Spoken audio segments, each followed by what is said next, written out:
Hello everybody. Uh, I uh, I am pre-apologizing for the fact that my nose is completely blocked. And I may or may not need to blow it and or cough.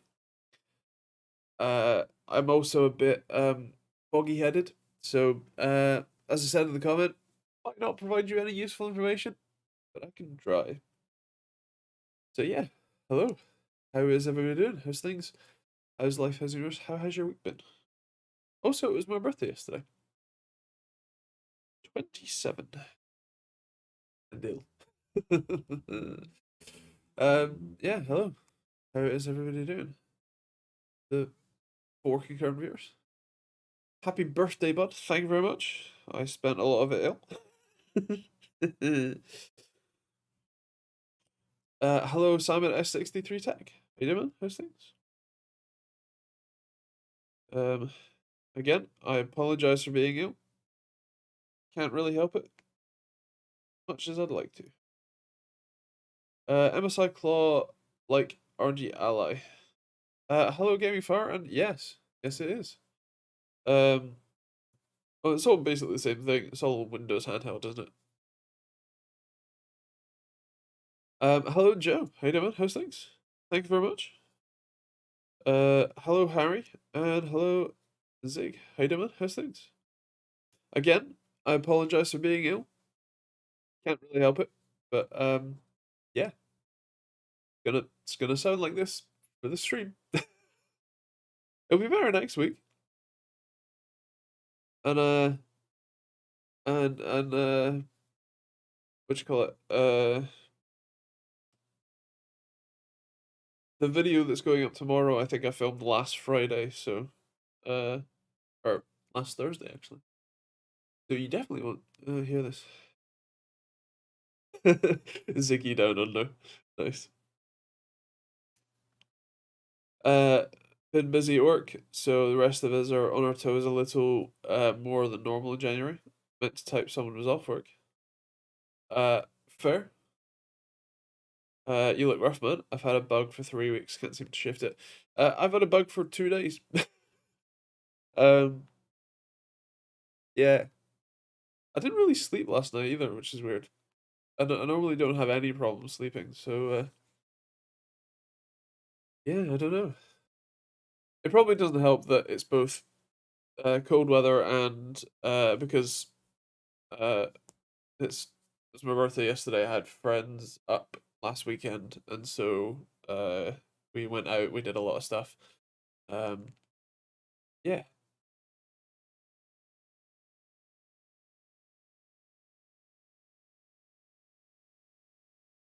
Hello, Simon. Hey, man, how's things? G'day-ish. We're already going native. Nice. Hello, Jim. Once again, to the people who have joined, I'm sorry I'm ill. Feel free to dip out if hearing someone being ill is not a pleasurable experience. I understand.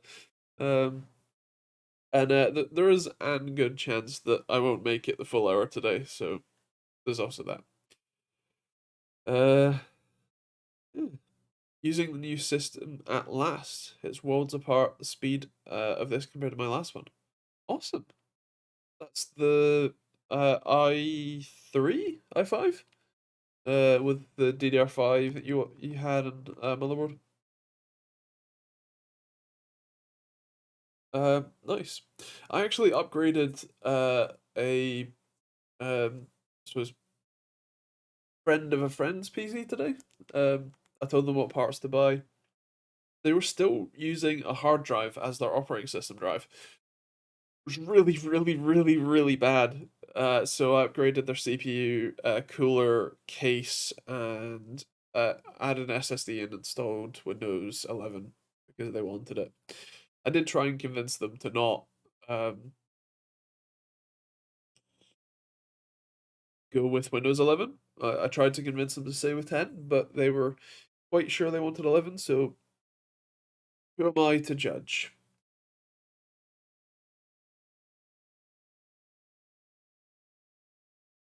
Uh, 1200 1200 48 gig of DDR5.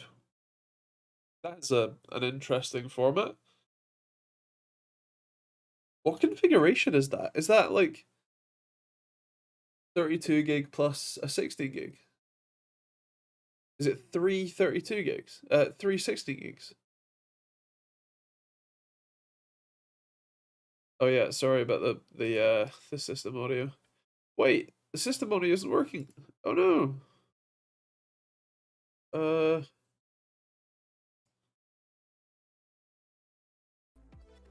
There we go. There's the music that's been playing in the background the whole time. Cool.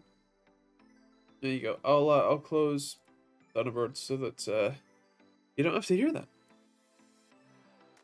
that. Hearing someone being ill is only really that bad if the illness includes vomiting, or for me the rant.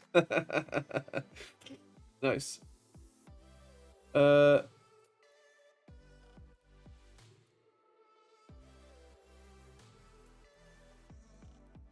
What?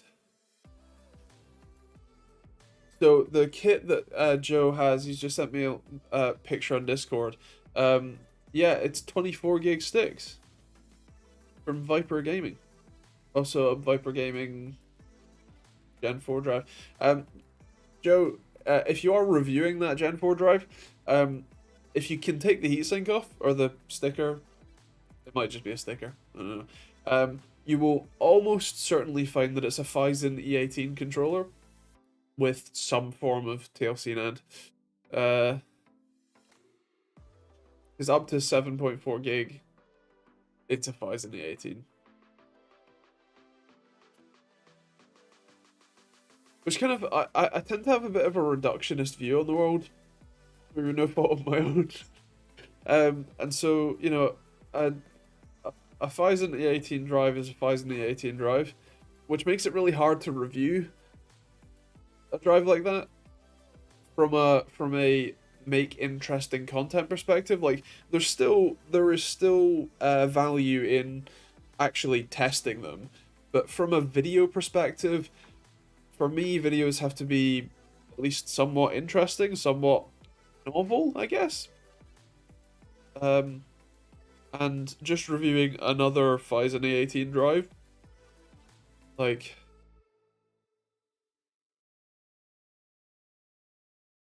so I tend to not cover them that much. You 24 gig sticks, yes.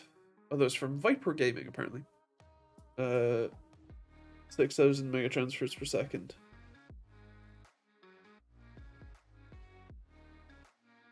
Ba ba ba ba ba. Oh man. I have the 12400 from an i5 4690 was huge. I bet, man. That's a significant jump. A lot of generations. Are response times on QD OLED panels as good as the tech influencers are claiming? Linus claims the new Alienware monitor is as close to CRT refresh as he's ever seen.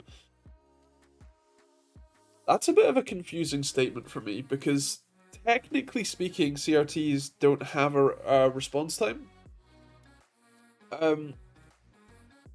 Because they're not sample and hold displays. So yeah. How do I describe this with my foggy ass brain? Because CRTs use a scanning electron beam, only if you view it with a fast enough camera, in terms of shutter angle, you'll notice that there's actually very, very little on the display that's actually on, like, emitting light at any one time. So technically speaking, the response time is just wherever you pick on the screen, right? If you want to be really pedantic, you can say that the second that the electron beam hits the phosphor coating on the back of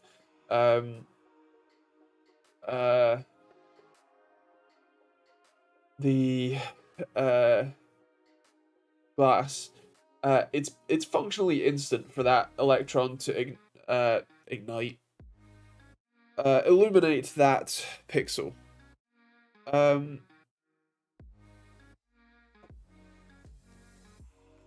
So in that regard, yes, OLEDs are functionally identical to CRTs in terms of their response time, because it is legitimately well under 1 millisecond.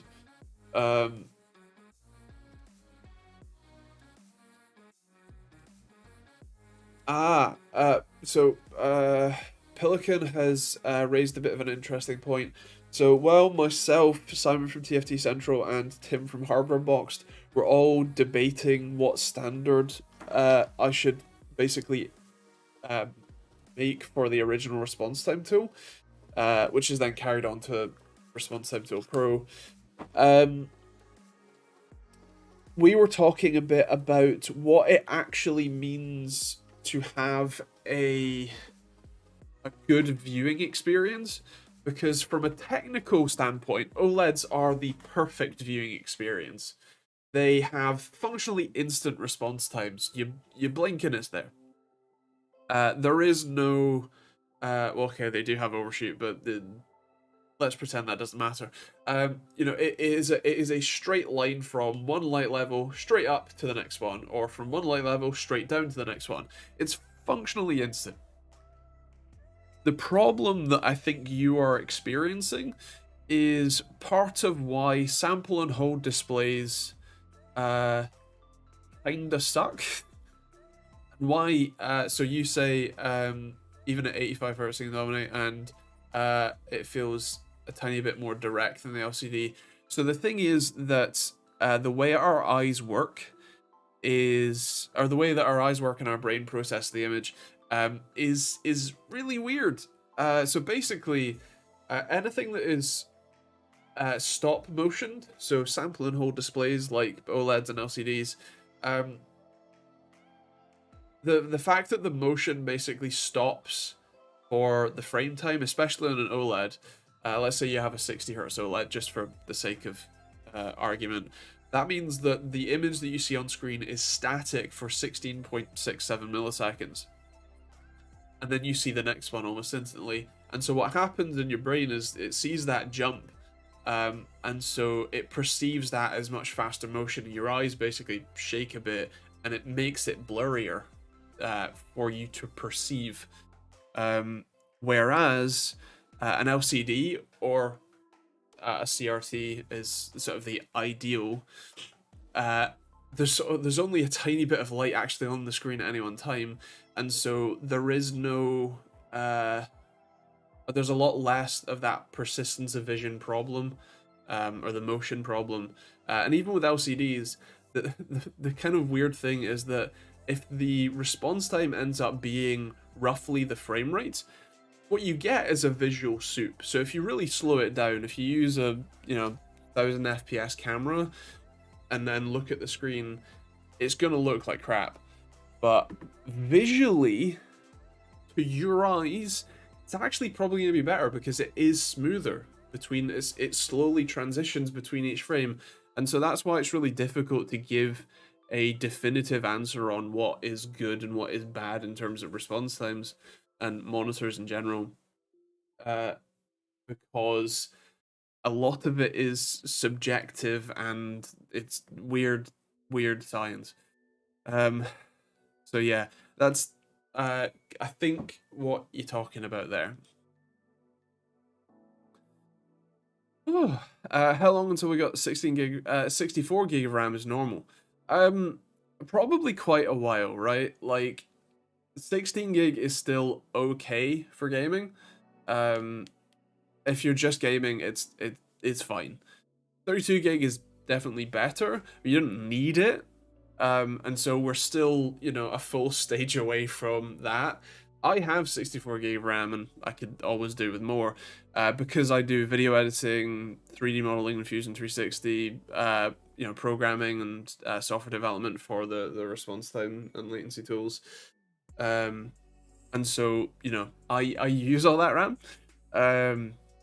But straight for gaming, for your average PC, 16 gig is still fine. 32 is more than enough for straight gaming. You only need more than 32 if you're doing, you know, productivity stuff as well, really.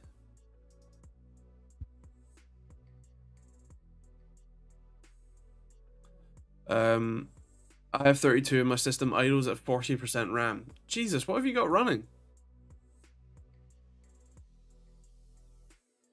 So bearing in mind that I'm streaming and I have 3 web browsers open and Fusion 360 and a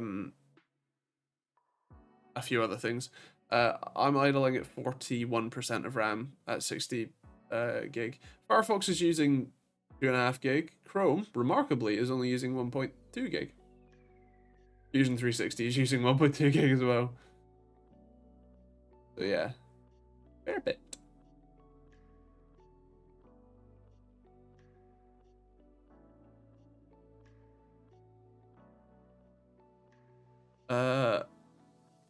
Few background tasks. Fair. List the chat up the side of the screen, and is it? Oh, has it just decided to die? It's still there. The browsers are not split into separate threads in Task Manager. They are, but they also get grouped in Task Manager. I just opened the properties of the chat box and it popped back in. So hopefully, I don't know. 16 gig may start to get tight for gaming, and 8 gig on the GPU side is also tight unless 1080. Well, so the thing is that the vast majority of gamers do game at 1080p, and the vast majority of gamers have actually I haven't looked in the Steam hardware server in a while, but you know the vast majority of gamers don't game or playing super intensive games.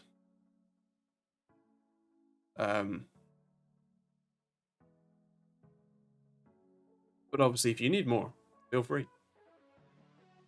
Got all excited to build a new system at the weekend. Didn't realize I ordered the 7900X3D rather than the 7800X3D. Didn't even notice until I got into the BIOS.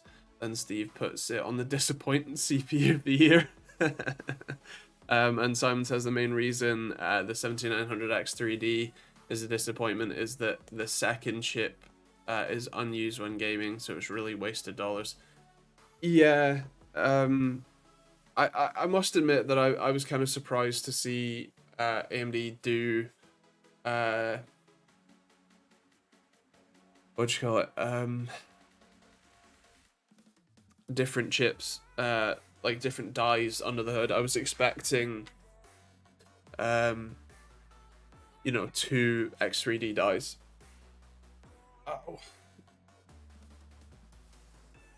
Oh. So yeah, it is quite a shame, and does make the 7800X3D look like an awfully, you know, better value chip.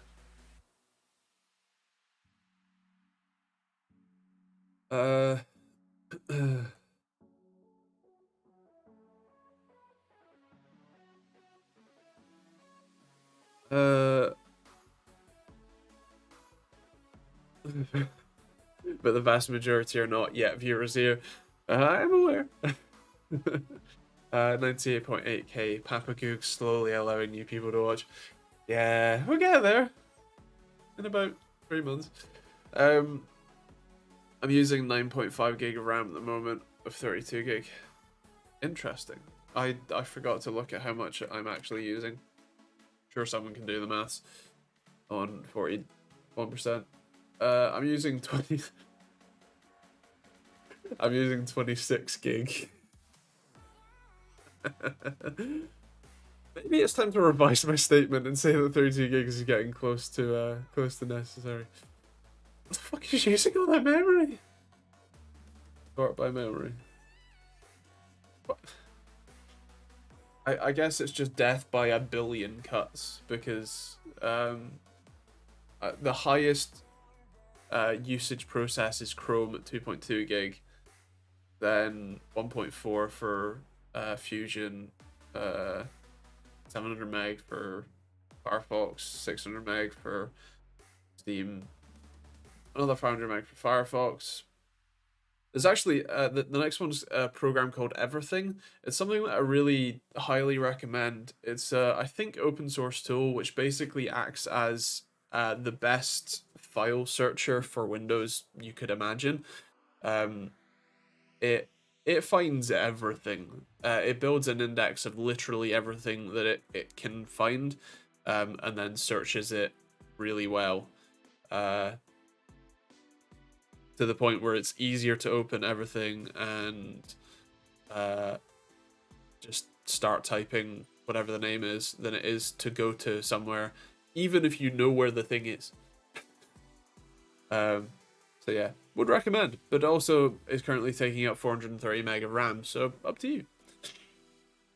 And then I guess it just yeah, there is a lot of stuff. Admittedly, a lot of it's only taking up like 1 meg, but yeah.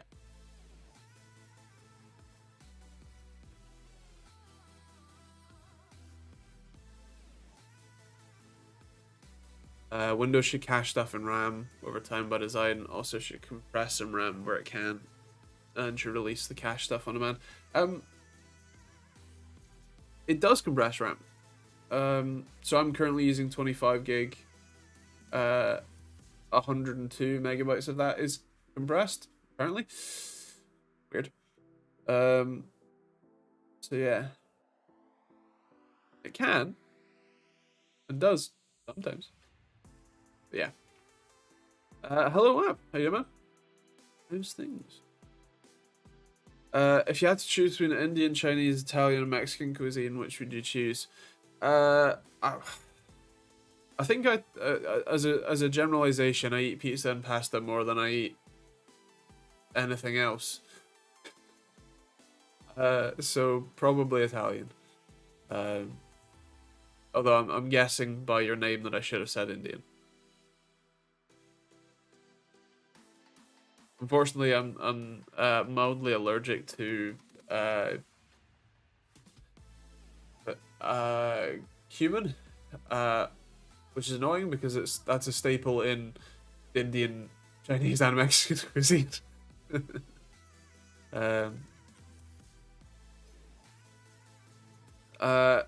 you very much, Sig.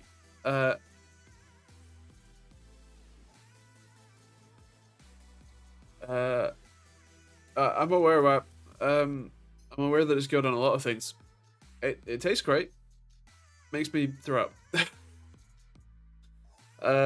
I'm Gucci, although my knee injury.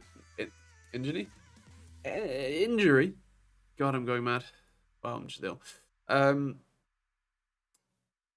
Return today and I'm going skiing in a week. Yes, we fucked. I hope that it goes away before then. Best of luck. And when Windows updates, its algorithm in a Windows update is literally download more RAM. That'd be great. Shame it doesn't work. Compress RAM. Who remembers apps back in the Windows 3.1 days that would compress your disk and double your RAM?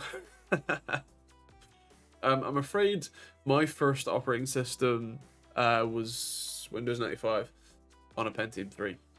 So yeah. I've only learned. I know that 3.1 was graphical, but I only learned command line stuff recently. I'm still not that what you call it, familiar. I still have to look up pretty much everything I need to do unless it's super basic. But yeah. I need some new RAM for a laptop. It's only crucial that ships with the memory profile that works at max speed out of the box. Can't enable XMP in the BIOS.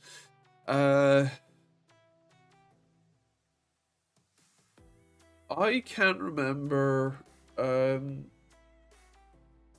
I don't think I've got much experience with upgrading laptop RAM and having it, you know, run it at proper speed out of the box. I think I've actually only upgraded the RAM in a laptop once, quite a while ago. Primarily because I don't use laptops much. But yeah, if anyone else has any has a good answer for that, please do enlighten us. Thank you. I'm hoping I can squeeze 6 months of recovery into 1 week. I'm a dev. Underestimating is my area of expertise, so I can do this.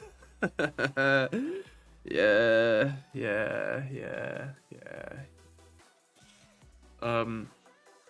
Best of luck. Remember to agile, sprint, scrum, Kanban. Yeah. Oh dear.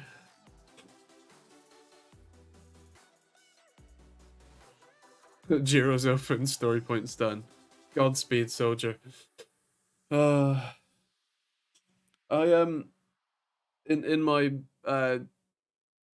mire of today, I have been doing some testing on the new open source response time tool pro. So this is basically the response time tool pro, but instead of needing a microcontroller to go in here, this has the microcontroller built in. I built an actual board. Like, sure, this is an actual board too, but this has everything on it. This just plugs in. I made it USB-C. Look, it's USB-C. Also, I moved the photodiodes. So these are reverse mount ones, so they're actually on the top of the board, which makes manufacturing easier. They're also in a nice line, so it's a bit easier to deal with them. Yeah, the new design is actually quite different. So this chip, this one here, is a pain in the ass. These chips are, so this one is a digital chip. So this has 3 pins on it that go to the microcontroller, and the microcontroller talks digitally. So it talks in clock, chip select, and data, and it just pulses 8-bit strings to the chip. These ones are more analog. These are 4-way switches, so I have 2 of them to control the resistor array, and I'm using 8 pins from the microcontroller, which is almost all of the available ones, to control each of those 8 switches. So instead of using digital control, which is just 3 pins, I need to use 8 for this. But this is actually reliable. This isn't. So yeah, that's what I've been doing. And I've been prototyping the new case. It's slightly wider than the old one. It's also slightly shorter. I need to make that display hole bigger. Well, there you go. So yeah. I've also been characterizing the photodiodes, because these are, while they are the same model number, these are made by Vishay instead of Omron. And so they have slightly different characteristics, which is interesting. So I'm adjusting the values in the resistor array to better suit the new photodiodes, and have less overlap, actually. One of the things. Building stuff like that, are there any regs/certifications needed for selling them? Not that I'm aware of. Because it's USB, it doesn't need to be like C rate or anything. And what do you call it? I'm also not a company. I'm a sole trader still. I'm not even VAT registered, so it is a much more of a hobbyist product than a professional one. As much as it is getting awfully close to an actual professional product. Yeah, I'm doing this design out of desperation, um, because the the existing design, um, I built a batch of 10 of them, and 6 of them didn't work. It's quite a lot of money to waste, especially because the reason they didn't work is actually the PCB itself. It's the footprint for that chip. So the actual copper, focus, damn it, the actual copper that's on the circuit board, um, that was the problem. Um, so yeah, this design, these come manufactured for me, save for the um switch and the headers. So I need to solder the headers on and then actually flash them with SWD, just these pins here. And then put my firmware on it, test them, validate them, put them in the case, and actually ship them. So yeah, makes things easier for me in the long run. In the short term, it's a pain in the ass.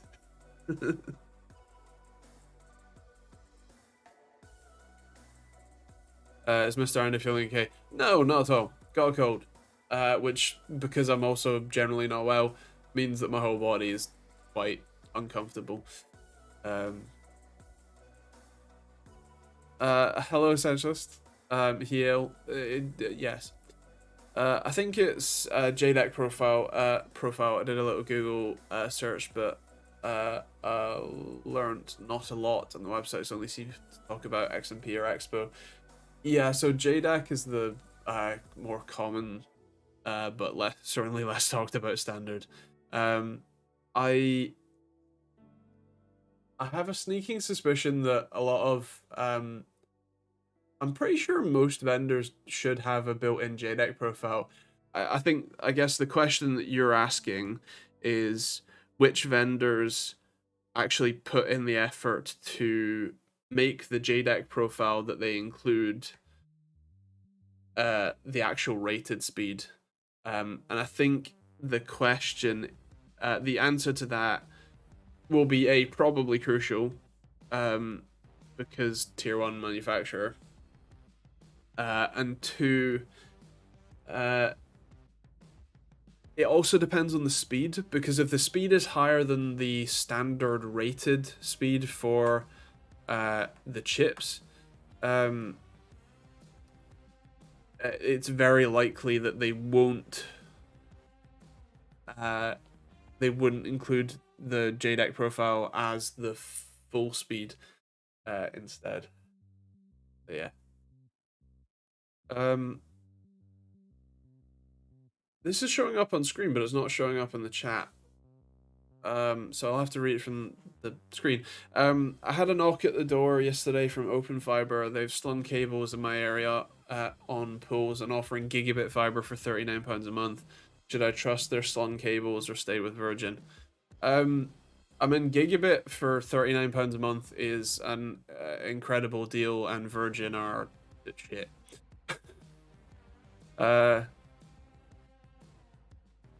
Yeah.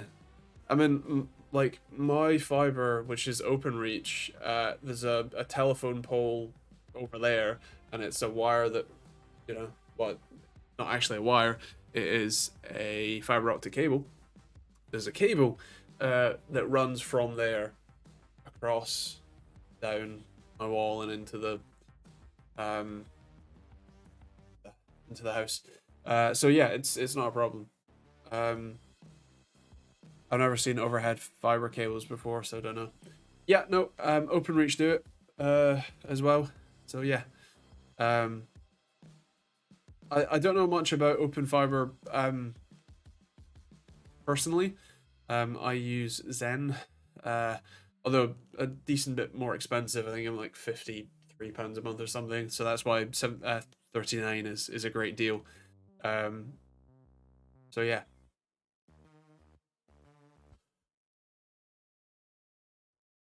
WAP put his nerd glasses on to tell us that it also has a wire inside it for strengthening overhead fiber. Wonderful. Is it a wire or is it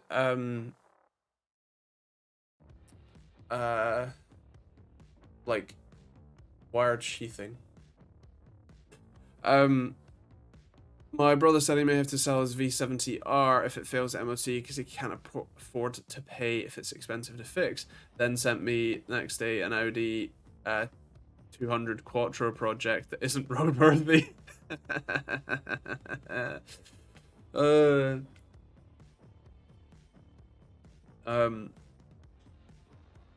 Jesus Christ. £39 is a bargain though. £56 for me and EE. There.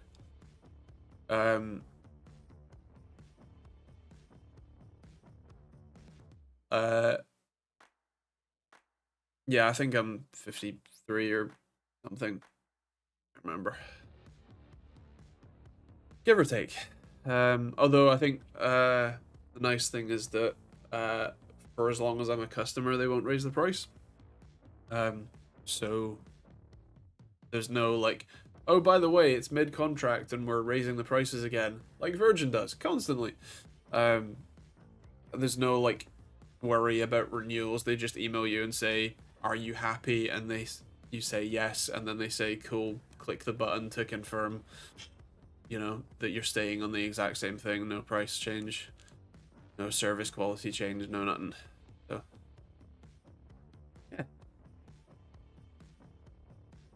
yeah. When is a cable a wire, and vice versa? My 2IQ response is a cable doesn't necessarily contain metal, whereas a wire does. A wire would be copper or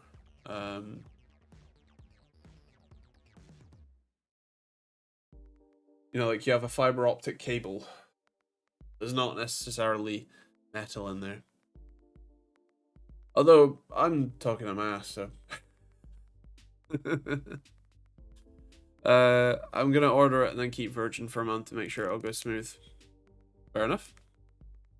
Probably not a bad idea. A cable is made of lots of fibers. A wire is a single fiber. This is me talking BS, but it sounds reasonable.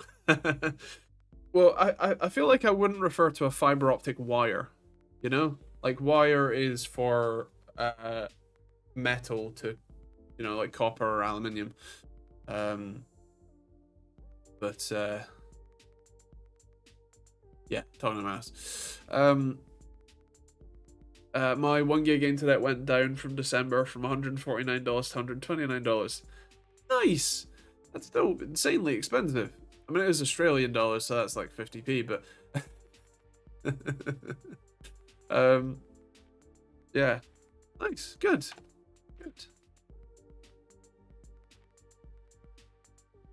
Wire just makes me think of Breaking Bad, Jesse's favorite element. Have you heard about the new EE router that has a game mode? Like, what is it other than a gimmick? I haven't. It doesn't really surprise me. I have to assume that it's just one of the myriad of gaming focused features that like gaming routers have had for the last 2 decades. I have to guess that it's probably just packet prioritization. But yeah, I don't know for sure. Again, hasn't come up in the chat, but can we ban UPnP? Yes. UPnP sucks. Be insecure. I can get 4 gigabit internet for 67 euros a month here. Damn, son. Nice. That is top notch. It'll just prioritize traffic that looks like games. Yeah, it's just packet prioritization. It's the same thing that like every gaming router has had for 2 decades. What's UPnP? Universal plug and play. So it basically allows devices to request things like port forwarding from the router without you having to set it up. In theory, it's a good thing because it means that A, it's universal, so like your QNAP NAS or a Synology NAS, both of them can ask your Asus or your Huawei or your Netgear router to, open up port 8080 so that you can access the UI from anywhere. The problem is that it's insecure, and because it's automatic, you often don't really have control over it. As Wabster says, trouble with UPnP is like me, you find 500 random ports open on your router. So the thing about ports is they're basically like little portholes that let outside traffic penetrate your firewall. And basically, you really don't want to open up any ports, or at very least as few ports as possible. Consoles use UPnP, don't they? They probably do, although it's turned off in my router.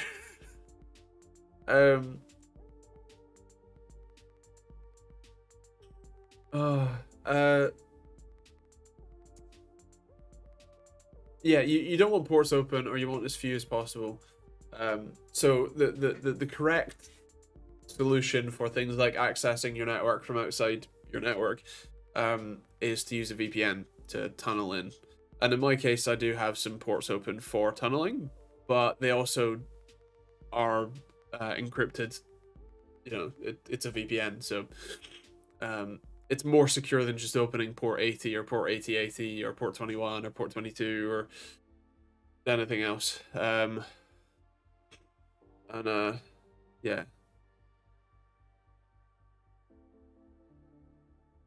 The pop-up on Chrome said to open all the ports, so I did. Good idea. Oh dear. Well, terms wire and cable are often used interchangeably. Technically, a wire is one electrical conductor, and a cable is multiple conductors, or groups of wires encased in sheathing. So, twin and earth cable, but a single core wire.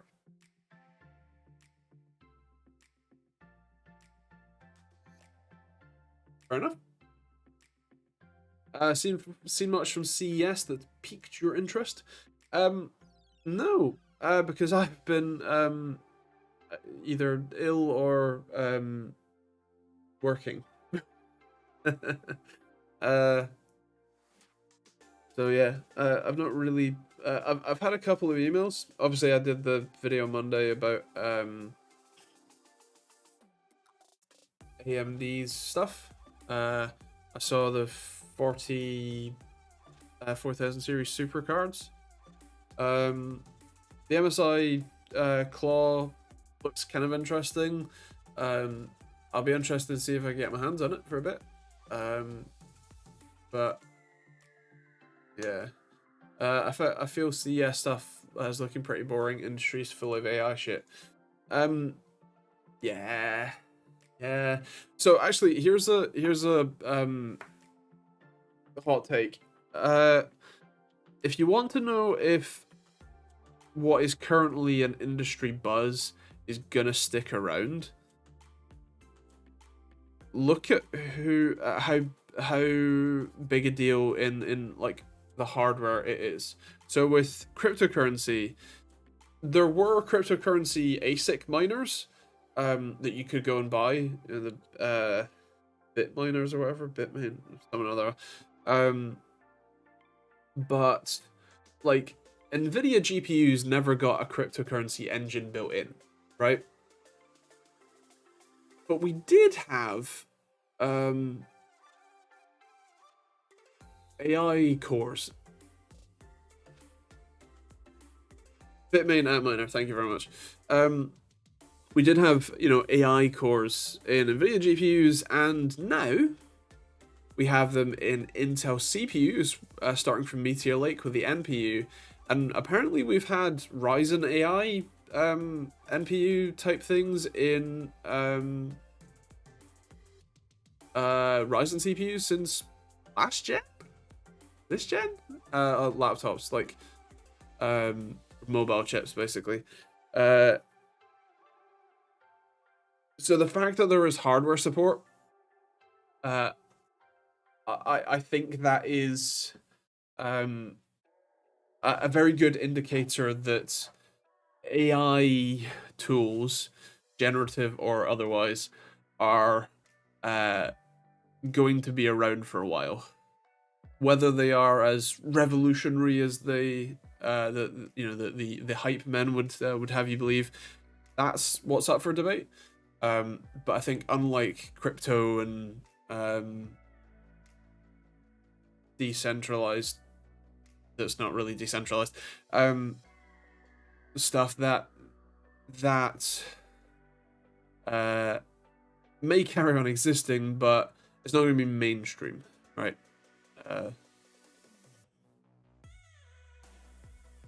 But that's my hot take.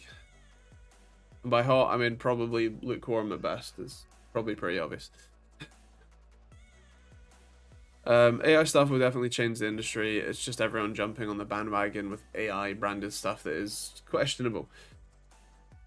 Yeah. Well, I feel like there's definitely a subset of stuff that, well, okay, there's multiple subsets of stuff. There's a subset of stuff that's like not actually AI at all. That just, it's a standard, computer program that they've put the word AI on because marketing wouldn't let them ship the product without putting that sticker on it. But there's also a subset of stuff where I kind of feel like there's a group of tools and features that really could have been implemented if you just put the work in to do it. But it's easier to just train a model to recognize whatever pattern you want and then have it, match that pattern repeatedly. So kind of funny. I'm okay. So the words I was about to say are basically the exact words that Chris typed out. So I've yet to see anything truly interesting with AI that I can use other than generating AI images of the king with AirPods in. So the last bit wasn't quite what I was going to say, but I'm yet to see something that is super useful yet. Although I can't say that I've been trying everything and anything that says AI on it. We ported an entire software project from Android to iOS at work with AI in like 2 days. Damn, was it Copilot or something specific?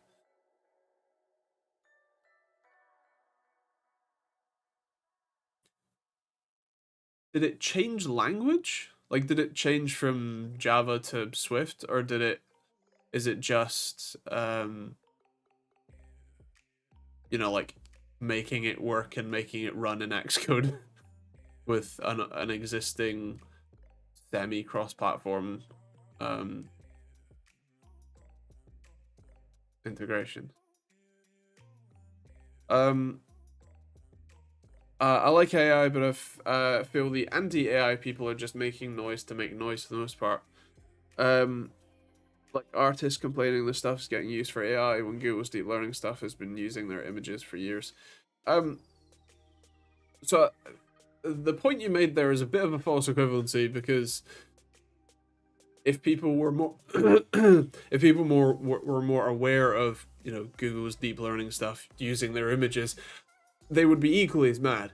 I think the description of generative AI is a bit of a misnomer for the time being, because it's not actually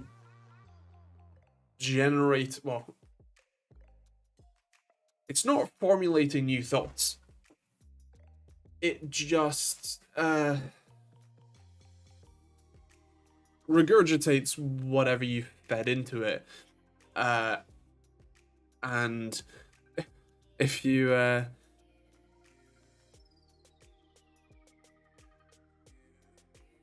Apologies. You know, if you ask it to write you a paragraph from, you know, a book it shouldn't have access to, it will. It just will. So it's kind of hard to say that that's not what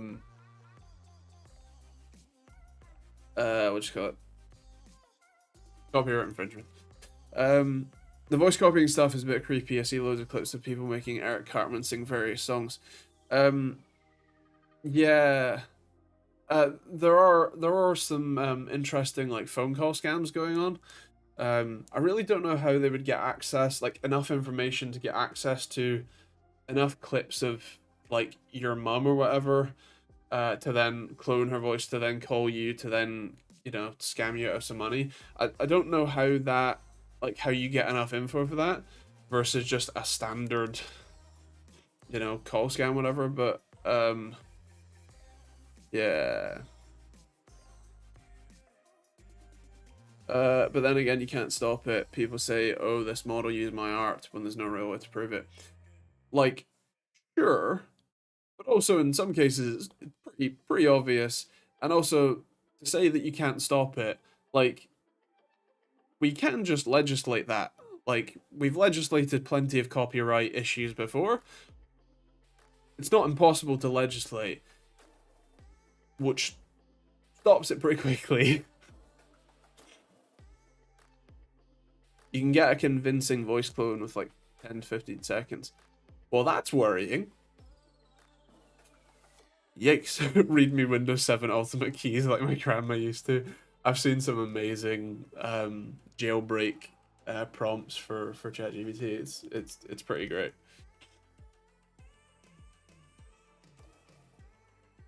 I did work on AI for facial recognition for a petrol station. For petrol station drive-offs a while ago. Interesting. I'm not sure that I would want my facial recognition data stored, especially if I wasn't involved in a drive-off. I genuinely I'm kind of concerned with the number of Ring doorbell cameras that are on like every other door.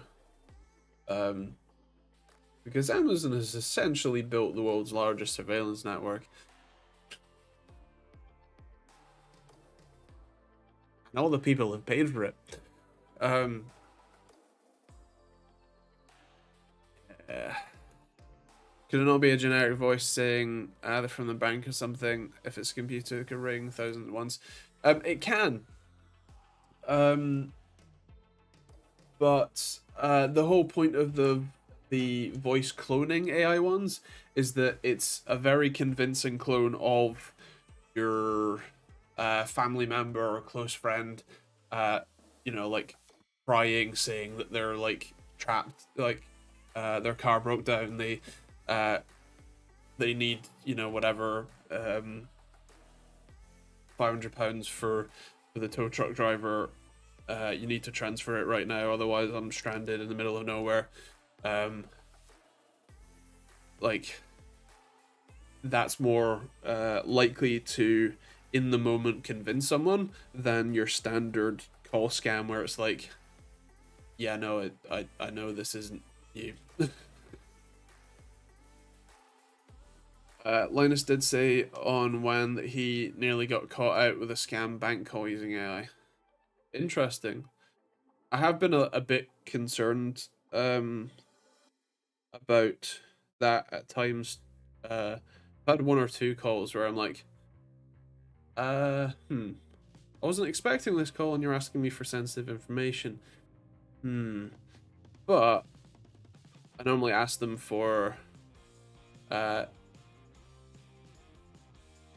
bit of information first that they wouldn't otherwise know. Always hang, I can call back. Yeah.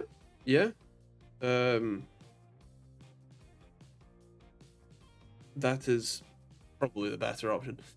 I don't ever get phone calls ever, so no, it's fishy. In fact, the one that I'm thinking of was I used my credit card to buy both my wheels and my tires, and I only ever used my credit card for a couple of, or my like personal credit card for a couple of, like I pay for fuel once every 3 months with it. I pay for a Tesco meal deal. So when I then spent £1,500 or whatever on some wheels and tires, they were like, "Was this you?" I was like, "Yeah." So it was fine.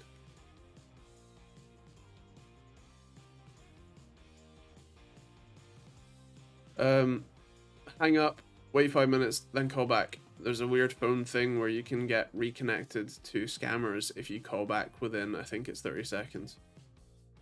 Interesting. Wonder why. Chase is the pain in the ass for that, hence I'm moving my money to Monzo. We don't care if 10k goes to a random account. I'm sure I've said this before, but I tried to open a Monzo account. Their AI, ironically, took one look at me and said, "Nope." And so I'm banned for life from Monzo because their AI didn't like me.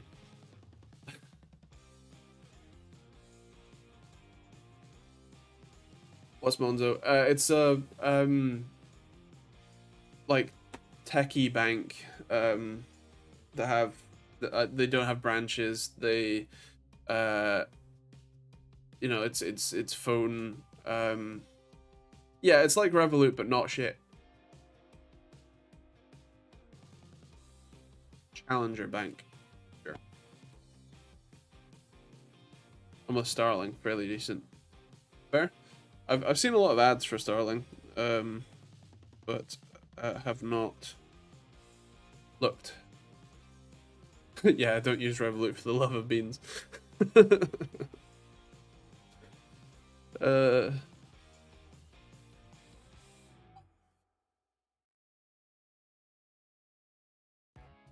If my bank manager calls me, he knows I'll ask him some questions, and we both know what will be said back. Fair. I don't have a bank manager.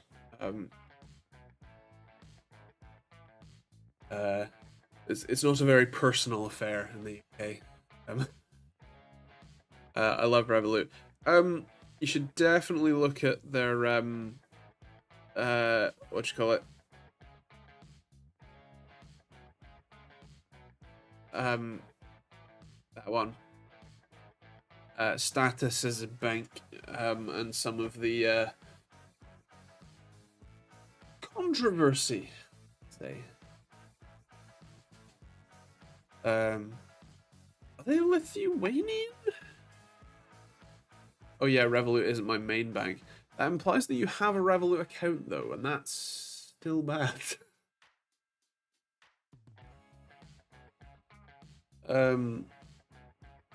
My brother sold a bike to someone in Middlesbrough and had to deliver it from the south coast. Payment did come through after 3 hours. He called the bank and they said is with the fraud team.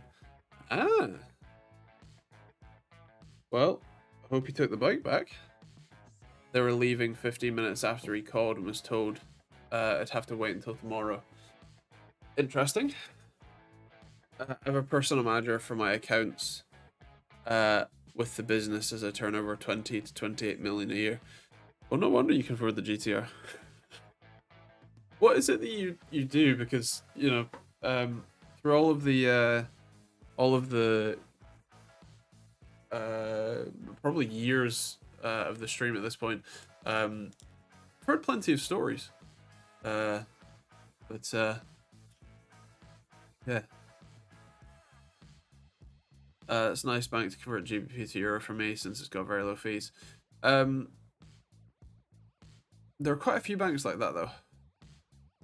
There are quite a few banks that have super low transaction fees and stuff.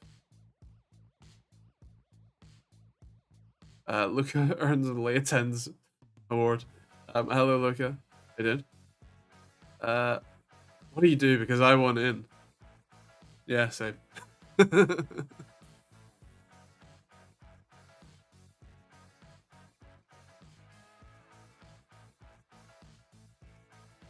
Do you need more help? Like, yeah, do you take payments and want lower rates? Oh dear. Own a landscaping business and garden care business and builder. That's an awful lot of landscaping. My main bank is awful for GBP to euro. It's like £1 to 1.1 euro, whereas Revolut is £1 to 1.14. Fair. I would still. I mean, I guess as long as you're just using it as a transactor and then you immediately move the money out, I suppose that's fine. I wouldn't leave anybody in there. Battling with the ESXi and servers right now. Booted Windows and Linux, but ESXi wouldn't boot. I remember having a pain in the ass time with the ESXi. Yeah.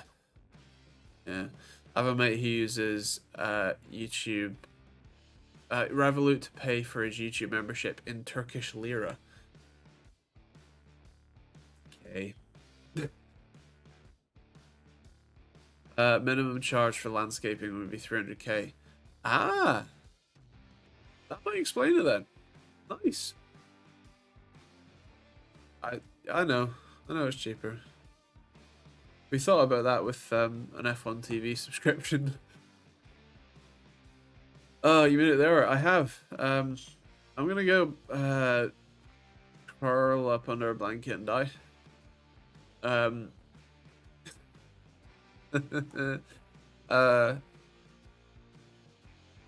So yeah. T-Pano, he's Australian. So landscaping all of Melbourne, maybe. Yeah, enjoy suffering. Thank you very much. But yeah, I am gonna go probably have a bath actually to try and clear my sinuses. So I will catch you all next week for stream as always. Yeah.